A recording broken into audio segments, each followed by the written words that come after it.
नमस्कार, ये आकाशवाणी पटना है। अब आप अंशु अवस्थी से प्रादेशिक समाचार सुनिए। पहले मुख्य समाचार।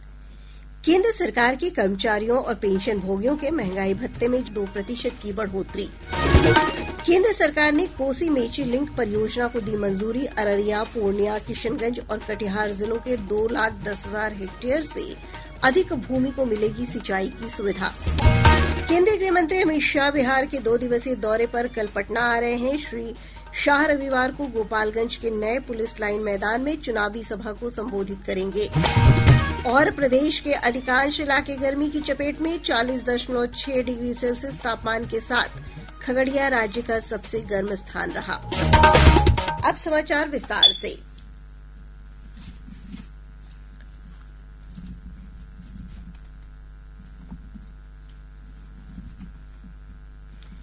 केंद्र सरकार के कर्मचारियों और पेंशन भोगियों के महंगाई भत्ते में जुलाई महीने से 2% महंगाई भत्ते की बढ़ोतरी की गई है।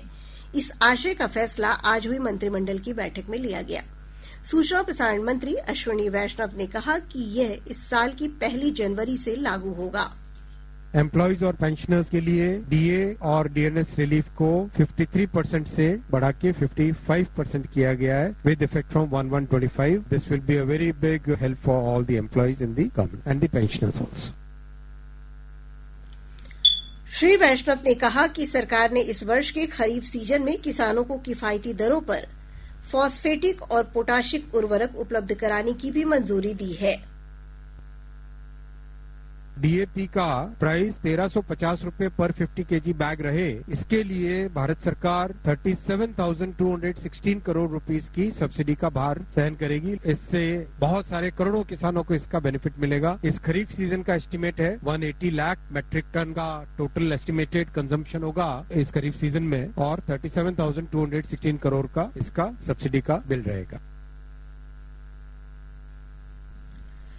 श्री वैष्णव ने बताया कि मंत्रिमंडल ने बिहार की कोसी मेची अंतर्राज्यीय लिंक परियोजना को प्रधानमंत्री कृषि सिंचाई योजना त्वरित सिंचाई लाभ कार्यक्रम के अंतर्गत शामिल करने की मंजूरी दे दी है।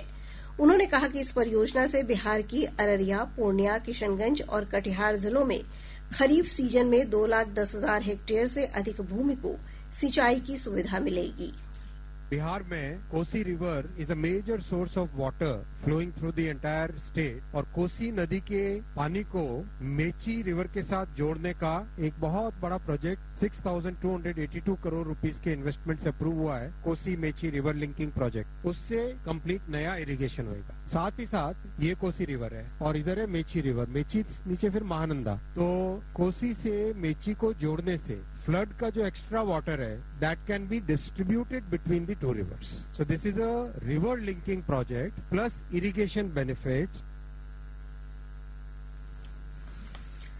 केंद्रीय मंत्री ने यह भी बताया कि सरकार ने बिहार में 120 किलोमीटर से अधिक की लंबाई वाले 4 लेन के ग्रीनफील्ड और ब्राउनफील्ड पटना आरा सासाराम गलियारे के निर्माण को मंजूरी दे दी है। उन्होंने कहा कि इस परियोजना को 3,712 करोड़ रुपए की लागत से विकसित किया जाएगा। उन्होंने कहा कि ये परियोजना 48 लाख दिन के रोजगार के अवसर पैदा करेगी। भाजपा के वरिष्ठ नेता और केंद्रीय गृह मंत्री अमित शाह 2 दिवसीय दौरे पर कल पटना आ रहे हैं। इस दौरान वे पटना में आयोजित विभिन्न कार्यक्रमों में भाग लेंगे और गोपालगंज के नए पुलिस लाइन मैदान में एक जनसभा को संबोधित करेंगे।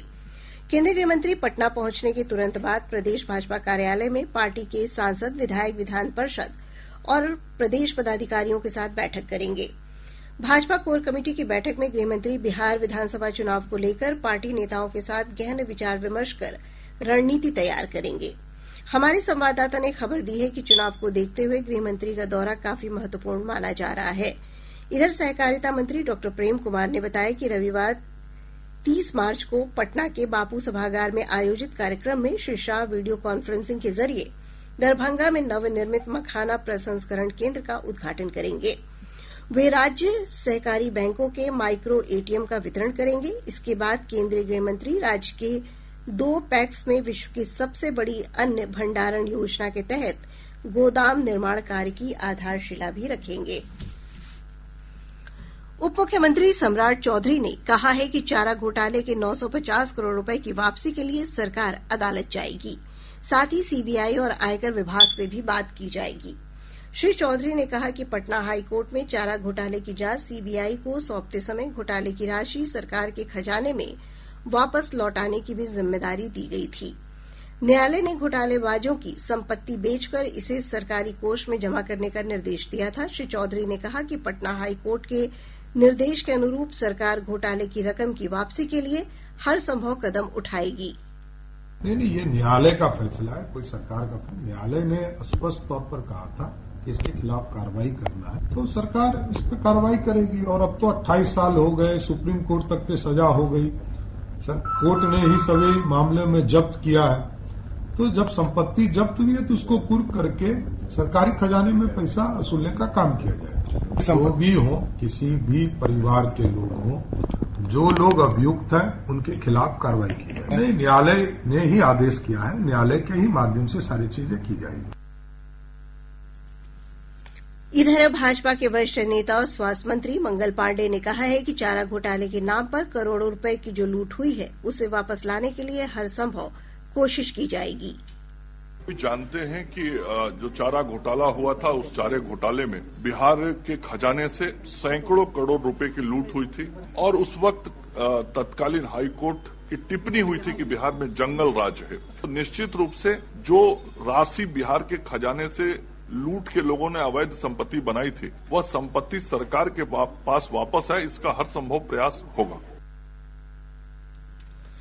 आगामी त्योहारों ईद, रामनवमी और चैती छठ को देखते हुए बिहार पुलिस ने सुरक्षा अलर्ट जारी किया है। पुलिस महानिदेशक विनय कुमार ने राज्य के विभिन्न जिलों के पुलिस अधीक्षकों को कड़ी नजर रखने का निर्देश दिया है। संवेदनशील इलाके में विशेष चौकसी बरतने को कहा है। इस बीच अपर पुलिस महानिदेशक लॉ एंड ऑर्डर पंकज दराद ने बताया कि सभी जिलों में पर्याप्त सुरक्षा बलों की तैनाती की गई है। ऑर्डर में जब भी कोई बात कहीं अगर कुछ आती है तो पूरी तरह से तैयार होकर टीम रहेगी, बॉडी प्रोटेक्टर के साथ, हेलमेट के साथ, और उसी हिसाब से सिचुएशन को टैकल करेगा। पब्लिक भी अगर कोई बात लगता है तो कंट्रोल रूम को भी इन्फॉर्म कर सकता है, 112 को भी इन्फॉर्म कर सकता है, थाना को इन्फॉर्म कर सकता है। और जहां भी लॉ एंड ऑर्डर की बात है, ये मुख्य रूप से थाना की जिम्मेवारी होगी कि वो अपना फोर्स, 112 भी पहुंचे, अच्छी बात है, कोई और भी QRT पहुंचे, मगर थाना जो है मुख्य रूप से वहां पहुंचे और स्थिति को कंट्रोल में रखे। तो ये सब जो निर्देश हैं दिए गए हैं। श्री दराद ने बताया कि रामनवमी के अवसर पर निकलने वाले सभी जुलूसों की पुलिस सुरक्षा में निगरानी के साथ साथ वीडियोग्राफी भी कराई जाएगी ताकि उपद्रवियों की पहचान की जा सके।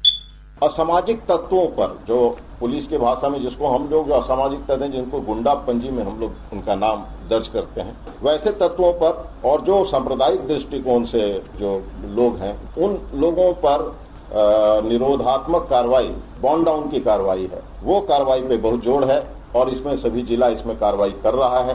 तो सभी जगह SDO जो हैं वो भी इस मामले को लेकर काफी संवेदनशील है और बंद पत्र की कार्रवाई DM और SP मजबूती से करा रहे हैं।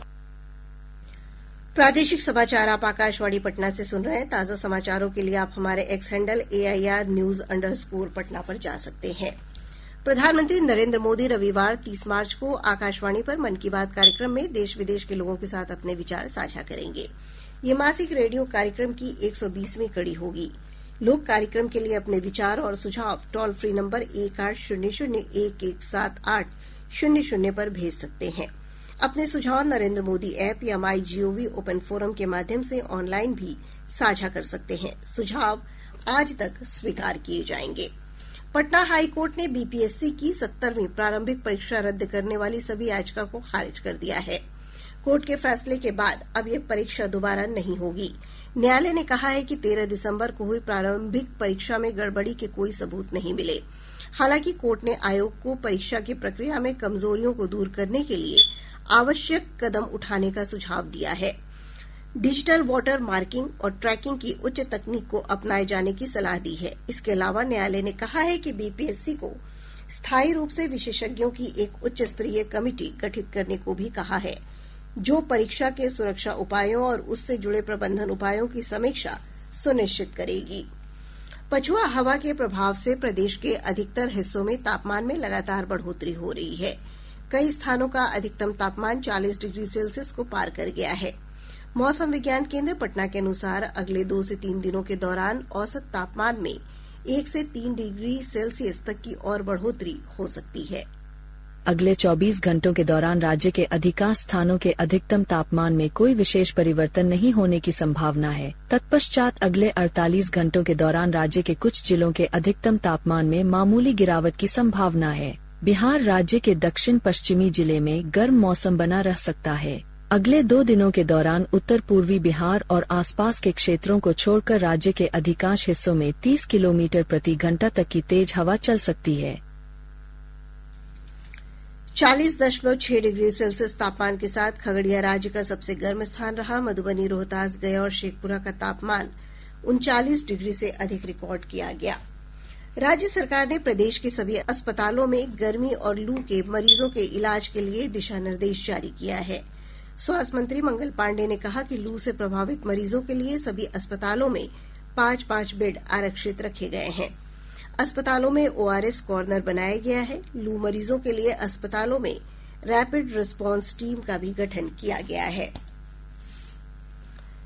राजस्व एवं भूमि सुधार मंत्री संजय सरावगी ने अररिया जिले के रानीगंज के अंचलाधिकारी प्रियवत कुमार को निलंबित कर दिया है।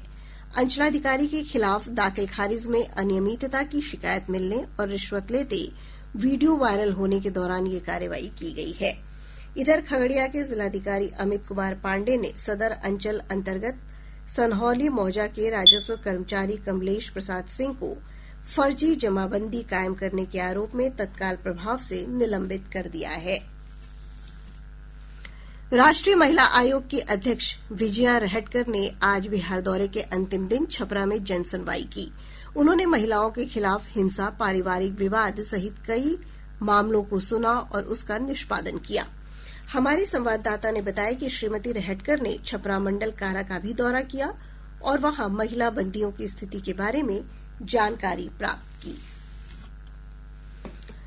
पटना विश्वविद्यालय छात्र संघ के चुनाव के लिए कल वोट डाले जाएंगे। केंद्रीय पैनल के अध्यक्ष, उपाध्यक्ष, महासचिव, संयुक्त सचिव और कोषाध्यक्ष के पदों के लिए 19,000 से अधिक छात्र वोटर अपने मताधिकार का प्रयोग करेंगे। मुख्य मुकाबला भारतीय जनता पार्टी समर्थित अखिल भारतीय विद्यार्थी परिषद और कांग्रेस समर्थित NSUI के बीच माना जा रहा है। मतदान समाप्त होने के बाद कल ही शाम वोटों की गिनती की जाएगी। और अब अंत में मुख्य समाचार एक बार फिर। केंद्र सरकार के कर्मचारियों और पेंशनभोगियों के महंगाई भत्ते में 2% की बढ़ोतरी। केंद्र सरकार ने कोसी मेची लिंक परियोजना को दी मंजूरी। अररिया, पूर्णिया, किशनगंज और कटिहार जिलों के 2,10,000 हेक्टेयर से अधिक भूमि को मिलेगी सिंचाई की सुविधा। केंद्रीय गृह मंत्री अमित शाह बिहार के 2 दिवसीय दौरे पर कल पटना आ रहे हैं। श्री शाह रविवार को गोपालगंज के नए पुलिस लाइन मैदान में चुनावी सभा को संबोधित करेंगे। और प्रदेश के अधिकांश इलाके गर्मी की चपेट में 40.6 डिग्री सेल्सियस तापमान के साथ खगड़िया राज्य का सबसे गर्म स्थान रहा। इसके साथ ही आकाशवाणी पटना से प्रसारित प्रादेशिक समाचार का ये अंक समाप्त हुआ।